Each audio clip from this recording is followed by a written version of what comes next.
Another reason why prep school is so advantageous.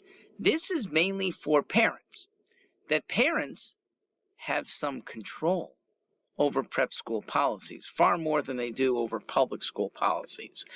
If there's a school board or a PTA, it is rarely responsive to parents in public school because parents don't pay. Whereas in private school, parents pay directly. And so they have the power to pull their kid out, and it happens frequently enough that prep schools will respond to reasonable concerns of parents.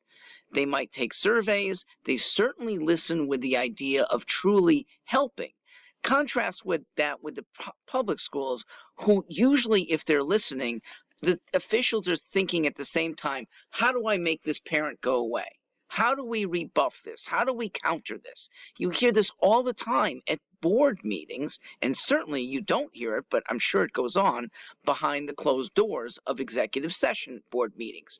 Parents are at public schools too often the anti, whereas at private school, it's much more parents are the partners. The partners, along with administrators and teachers, to get kids to succeed. So of all times, I mean, literally 2022 has brought up so much need for parents to structure what they want their kids to experience. Look, at minimum, forcing integration of kids racially at lunch tables.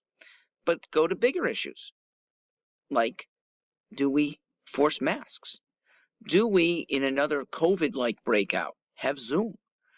Do we force vaccinations? Do we teach critical race theory? Do we expose kids to global warming fears? Do we want to protect students against mayhem by having armed teachers or armed paramilitary or a not so well armed but a security official? All these things deserve parent input. You don't get it nearly as directly in public school as you will in a much smaller and much more responsive private school.